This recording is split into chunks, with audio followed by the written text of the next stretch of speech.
Eman, eman, wong ayu kena guna.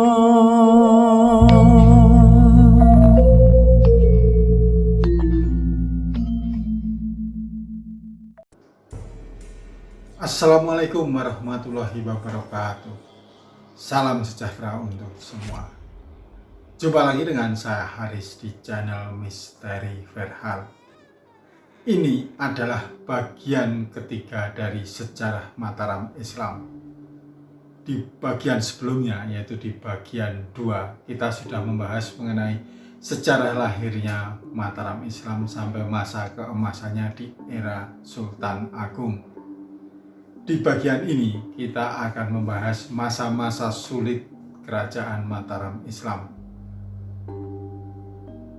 Untuk teman-teman yang belum menyaksikan sejarah kerajaan Mataram Islam pada bagian 1 dan 2, silahkan tonton terlebih dulu karena episode ini terkait erat dengan episode sebelumnya. Dengan menonton episode sebelumnya, kawan-kawan akan mendapatkan gambaran yang utuh, gambaran yang menyeluruh tentang kerajaan tersebut. Link saya taruh di kolom deskripsi dan juga kolom komentar. Di bagian ketiga ini kita akan membahas era kepemimpinan Amangkurat Agung I, anak Sultan Agung yang menggantikan kedudukan sang ayah.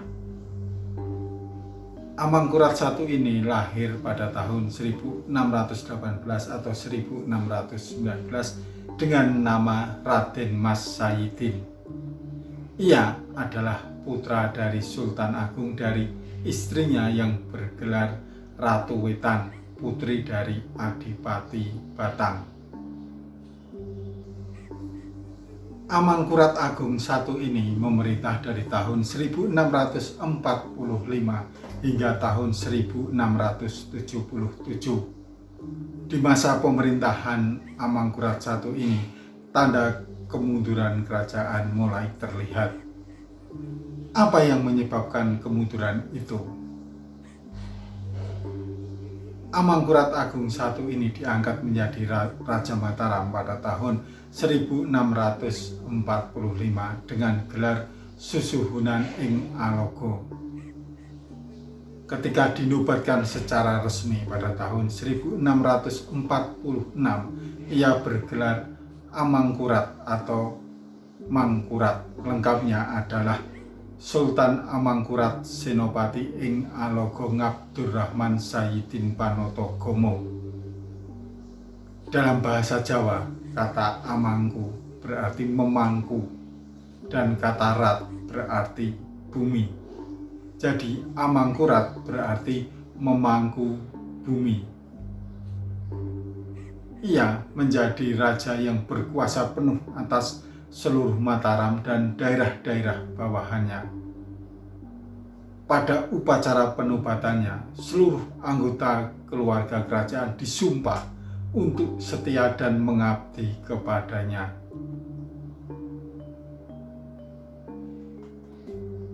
Di tahun pertamanya, ia menandatangani perjanjian dengan VOC yang berisi 6 pasal. Di antaranya adalah mengatur mengenai pengiriman utusan Belanda ke Mataram, kesediaan Belanda mengatur perjalanan ulama Mataram, pembebasan tawanan Belanda di Mataram, penyerahan orang-orang berutang, perang bersama, serta pelayaran bebas di Kepulauan Maluku.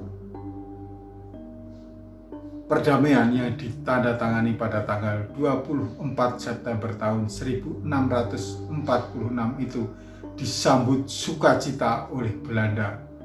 Dentuman-dentuman meriam sebagai ekspresi perayaan perdamaian terdengar dari loji-loji Belanda. Perjanjian tersebut oleh Amangkurat I dianggap sebagai bukti takluk VOC kepada kekuasaan Mataram.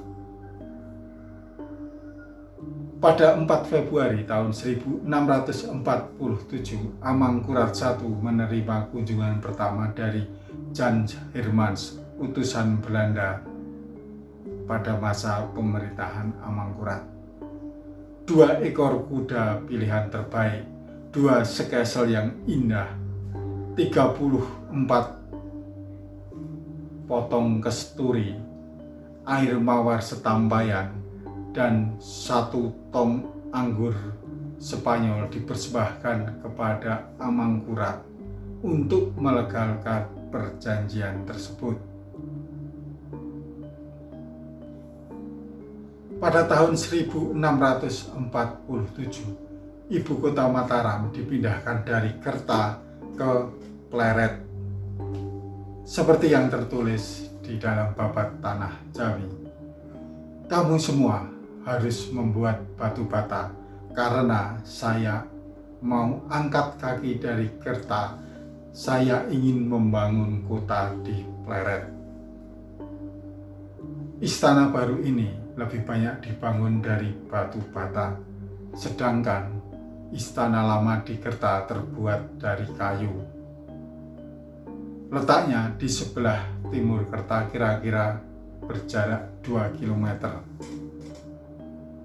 Berbeda dengan keraton sebelumnya, keraton Pleret dikelilingi dengan tembok-tembok setinggi 18-20 kaki dengan kedalaman 8-12 kaki.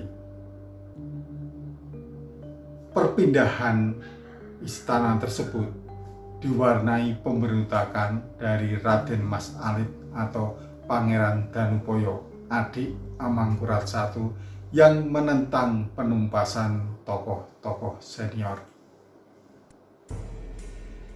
Raden Mas Alit berontak karena Tumenggung Wiraguna yang sedang menjalankan perintah menyerang Blambangan justru dibunuh atas perintah Amangkurat I. Sebelum menjadi raja, Amangkurat I ini terlibat perselingkuhan dengan istri Tumenggung Wiraguna. Pemberontakan ini mendapat dukungan dari para ulama, namun berakhir dengan kematian Mas Alit. Amangkurat I juga membunuh Pangeran Bekik, ayah mertuanya sendiri, pada tahun 1659. Amangkurat I giliran berhadapan dengan ulama, tentunya setelah Mas Alit meninggal. Para ulama ini, termasuk anggota keluarganya, dikumpulkan di alun-alun lalu dibantai. Menurut laporan Richhof van Guns, Gubernur Jenderal Hindia Belanda pada tahun 1678 hingga 1681, sekitar 5.000 hingga 6.000 orang yang terdiri dari pria, wanita, dan anak-anak dibantai. Pemerintahan di Pleret ini bertumpu pada kekuatan militer. Richhof van Guns mencatat bahwa Amangkurat I memiliki 920.000 tentara dan 115.500 prajurit beristinggar. Tentara maupun prajurit beristinggar itu tidak hanya dipimpinnya sendiri, melainkan juga dipimpin oleh vasal-vasalnya yang dikerahkan ketika Mataram menghadapi peperangan. Pemerintahan Amangkurat I di Keraton Barat ini juga penuh represi. Represi pertama yang dirasakan terkait dengan kegemaran Amangkurat I mengumpulkan besi untuk membuat keris, tombak, senapan, dan kendaraan laut. Berbagai penangkapan, pembelengguan, pemerasan, dan perbuatan tirani dilakukan demi mengumpulkan uang untuk membeli besi tadi. Selain itu, represi juga dirasakan di ranah ekonomi. Saat Grebeg Mulut 27 November tahun 1659, rakyat dikenakan pajak kepala.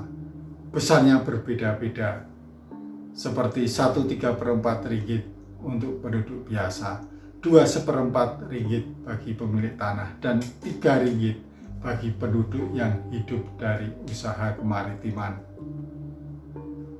Tidak ketinggalan, Amangkurat I ini juga melakukan penutupan pelabuhan-pelabuhan. Penutupan pelabuhan dilakukan demi monopoli beras dan kayu sebagai komoditas perdagangan Mataram. Adapun penduduk yang nekat atau kedapatan berlayar dan melakukan perdagangan via pelabuhan akan dibunuh oleh penguasa setempat atas perintah Amangkurat Agung I. Selain itu, pemerintahan Amangkurat I ini juga memberlakukan monopoli terhadap beras, gula hitam, gula putih, papan, balok, dan garam. Di samping itu, per 24 Juni tahun 1657, Amangkurat I memberikan pinjaman sebesar 10.000 real kepada para bawahannya, terutama para penguasa di pesisir. Pinjaman tersebut harus dikembalikan 2 kali lipat sebelum 1 tahun. Bagi bangsawan-bangsawan Mataram yang tidak biasa berdagang, kebijakan ini sangat memberatkan, sehingga untuk mencari uang, para bangsawan ini menaikkan pajak dan melakukan perampasan kepada penduduk. Kezaliman Amangkurat I ini ditambah dengan penderitaan rakyat akibat peperangan dari era Sultan Agung membuat munculnya pemberontakan. Amangkurat I sendiri juga berselisih dengan putra mahkotanya, yaitu Raden Mas Rahmat yang menjadi Adipati Anom. Perselisihan dilatar belakangi oleh berita bahwa jabatan Adipati Anom akan diberikan kepada Pangeran Singosari, yaitu salah satu putra Amangkurat I lainnya. Pada tahun 1661, Mas Rahmat melancarkan aksi kudeta, tetapi gagal. Amangkurat I menumpas seluruh pendukung putranya itu. Sebaliknya, Amangkurat I juga gagal dalam usaha meracuni Mas Rahmat pada tahun 1663. Perselisihan keduanya memuncak pada tahun 1668 pada saat Mas Rahmat merebut calon selir ayahnya yang bernama Roro Oyi. Amangkurat I menghukum mati Pangeran Pekik, mertuanya sendiri, yang dituduh telah menculik Roro Oyi untuk Mas Rahmat. Mas Rahmat diampuni setelah dipaksa membunuh Roro Oyi dengan tangannya sendiri. Selanjutnya muncul pemberontakan besar yang dimulai di Madura di bawah pimpinan Trunojoyo pada tahun 1674.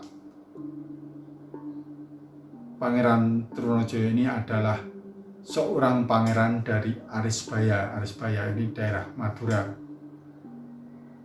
Ia dibantu oleh pelaut-pelaut Makassar yang dipimpin oleh Kraeng Galesong. Pemberontakan Trunojoyo pun meluas di seluruh Jawa Timur dan daerah-daerah pesisir Jawa Tengah. Puncaknya, ibu kota Pleret berhasil dikuasai pada tahun 1677 dan Amangkurat I meninggal dunia di Tegalwangi atau Tegal Arum dalam usahanya meminta perlindungan kepada Belanda. Sebelum meninggal, ia meninggalkan pesan kepada penerusnya, yaitu Adipati Anom, agar meminta bantuan kepada Belanda. Pemberontakan Trunojoyo ini sangat berpengaruh terhadap luas wilayah Mataram. Mataram tidak hanya berkewajiban membayar semua biaya perang yang dikeluarkan oleh Belanda untuk membantu menumpas pemberontakan Trunojoyo, melainkan juga menjamin konsesi perdagangan Belanda dengan menyerahkan banyak sekali daerah di selatan Batavia, pelabuhan, serta distrik Mataram, juga sejumlah kota pantai yang dijadikan jaminan. Sementara itu, jatuhnya Keraton Pleret membuat Adipati Anom sebagai penguasa baru Mataram kembali memindahkan kerajaan ke Kartosuro. Adapun gelar yang dipakai oleh Adipati Anom adalah Amangkurat II yang memerintah dari tahun 1677 sampai 1703. Amangkurat II ini diterima oleh para bangsawan Jawa di Tegal. Tegal ini adalah kampung halaman nenek Amangkurat II. Ia juga diterima oleh VOC sebagai raja. Namun, ia gagal untuk mengukuhkan kekuasaannya di wilayah-wilayah terdekatnya. Cirebon memilih memisahkan diri dari Mataram dengan dukungan dari Kesultanan Banten. Selanjutnya, adik laki-lakinya yaitu Pangeran Puger, kelak menjadi Pakubuwono I, merebut ibu kota yang hancur tadi dan menolak bergabung sebagai loyalis Amangkurat II. Ia menyatakan diri sebagai raja dengan gelar Ingalogo Mataram. Karena tidak memiliki tentara dan harta kekayaan dan tidak bisa mengukuhkan kekuasaannya, Amangkurat II memutuskan untuk bersekutu dengan VOC. Pada saat ini, Laksamana Spilman yang berada di Jepara berlayar ke sana dari Surabaya setelah mendengar jatuhnya ibu kota. Pasukan Spilman ini, maksudnya Spilman, kembali merebut kota-kota pesisir di Jawa Tengah, termasuk Semarang, Demak, Kudus, dan Pati. Amangkurat II pindah ke Jepara dengan kapal VOC pada September tahun 1677. Raja harus menyetujui konsesi luas yang dituntut VOC sebagai imbalan untuk memulihkan monarkinya. Ia menjanjikan VOC akan memperoleh pendapatan dari semua kota pelabuhan di pantai utara. Kemudian dataran tinggi Priangan dan Semarang juga diserahkan kepada VOC. Raja juga setuju mengakui yurisdiksi kekuasaan VOC atas semua orang non-Jawa yang tinggal di wilayahnya. Pasukan VOC ini dengan Mataram ternyata lamban dalam melawan pemberontakan. Pada awal tahun 1678, penguasaan mereka terbatas pada beberapa kota di pantai utara bagian tengah. Pada tahun 1678, Spilman menjadi Direktur Jenderal VOC menggantikan Rykhoff van Guns yang menjadi Gubernur Jenderal. Spilman ini kelak menjadi Gubernur Jenderal pada tahun 1681. Pemerintahan Amangkurat II ini sepenuhnya dibayang-bayangin oleh Belanda. Tidak hanya memburu Trunojoyo dan membawanya di hadapan Amangkurat II, Trunojoyo yang berhasil ditangkap pun akhirnya ditikam oleh Amangkurat II. Belanda kemudian mendirikan garnisun tepat di depan istana Amangkurat II. Pembangunan garnisun itu dilakukan dengan alasan untuk melindungi Amangkurat II dari serangan musuh. Di luar itu, pemerintahan dilakukan dengan pengawalan ketat Belanda. Pembentukan garnison ini sebenarnya hanya untuk mengawasi Amangkurat II dalam memerintah kerajaan sehingga ia bisa dikendalikan penuh oleh Belanda.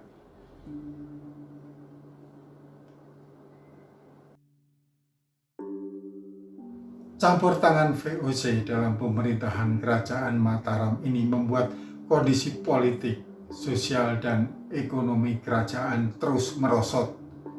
Ditambah pertikaian antara keturunan Sultan Agung dalam memperebutkan tahta raja yang berujung pada lahirnya Perjanjian Giyanti pada tanggal 13 Februari tahun 1755, di mana kerajaan Mataram Islam dibagi menjadi dua, yaitu Kasultanan Ngayogyakarta dan Kasunanan Surakarta.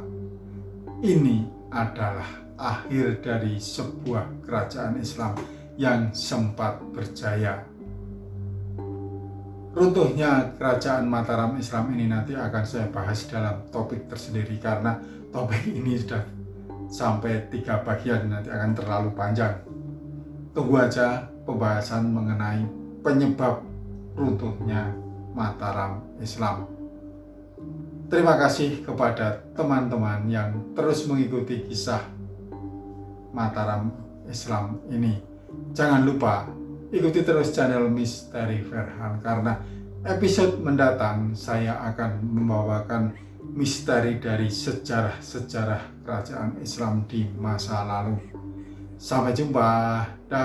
Wassalamualaikum warahmatullahi wabarakatuh.